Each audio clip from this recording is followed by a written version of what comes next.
ನಮಸ್ಕಾರ. ನಿಮ್ಮ ರಾಶಿಗೆ ಅನುಗುಣವಾಗಿ ಈ ದಿನದ ನಿಮ್ಮ ಭವಿಷ್ಯ ಹೇಗಿದೆ ಎಂದು ತಿಳಿಯೋಣ. ನೀವು ಇನ್ನೂ ನಮ್ಮ ಯೂಟ್ಯೂಬ್ ಚಾನೆಲ್ ಅನ್ನು ಸಬ್ಸ್ಕ್ರೈಬ್ ಮಾಡಿಕೊಳ್ಳಲಿಲ್ಲ ಎಂದರೆ ಈಗಲೇ ಕೆಳಗೆ ಕಾಣುತ್ತಿರುವ ಕೆಂಪು ಸಬ್ಸ್ಕ್ರೈಬ್ ಬಟನ್ ಅನ್ನು ಒತ್ತಿ. ಧನು ರಾಶಿ ಭವಿಷ್ಯ. ನಿಮ್ಮ ಭರವಸೆ ಒಂದು ಸಮೃದ್ಧ, ಸೂಕ್ಷ್ಮ, ಪರಿಮಳಯುಕ್ತ ಮತ್ತು ಬೆರಗುಗೊಳಿಸುವ ಹೂವಿನ ಹಾಗೆ ಅರಳುತ್ತದೆ. ಹಣದ ಚಲನೆ ದಿನವಿಡೀ ಮುಂದುವರಿಯುತ್ತದೆ ಮತ್ತು ದಿನದ ಅಂತ್ಯದ ನಂತರ ನೀವು ಉಳಿಸಲು ಸಾಧ್ಯವಾಗುತ್ತದೆ. ಗುಂಪಿನಲ್ಲಿದ್ದಾಗ ನೀವೇನು ಹೇಳುತ್ತೀರೆಂದು ಎಚ್ಚರ ವಹಿಸಿ. ನಿಮ್ಮ ಹಠಾತ್ ಟೀಕೆಗಳಿಗೆ ನೀವು ತೀವ್ರವಾಗಿ ಟೀಕೆ ಎದುರಿಸಬೇಕಾಗಬಹುದು. ಪ್ರಣಯ ನಿಮ್ಮ ಹೃದಯವನ್ನು ಆಳುತ್ತದೆ.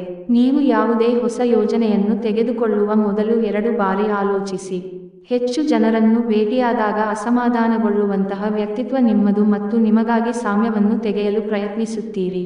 ಈ ಸಂದರ್ಭದಲ್ಲಿ ಇಂದಿನ ದಿನ ನಿಮಗೆ ಉತ್ತಮವಾಗಲಿದೆ. ಇಂದು ನಿಮಗೆ ನಿಮ್ಮ ಉಚಿತ ಸಮಯ ಸಿಗುತ್ತದೆ. ನಿಮಗೆ ಮತ್ತು ನಿಮ್ಮ ಸಂಗಾತಿಗೆ ಇಂದು ಅದ್ಭುತ ಸುದ್ದಿ ಸಿಗುತ್ತವೆ. ಉಪಾಯ: ದೀಪವನ್ನು ಬೆಳಗಿಸಿ ಅದರಲ್ಲಿ ಕೆಲವು ಕಪ್ಪು ಮತ್ತು ಬಿಳಿ ಎಳ್ಳು ಸೇರಿಸಿ. ಈ ಪರಿಹಾರವು ಕಳೆದುಹೋದ ಕುಟುಂಬದ ಸಂತೋಷವನ್ನು ಪುನಃಸ್ಥಾಪಿಸುತ್ತದೆ ಮತ್ತು ಕೌಟುಂಬಿಕ ಬಾಂಧವ್ಯಕ್ಕೆ ದಾರಿ ಮಾಡಿಕೊಡುತ್ತದೆ.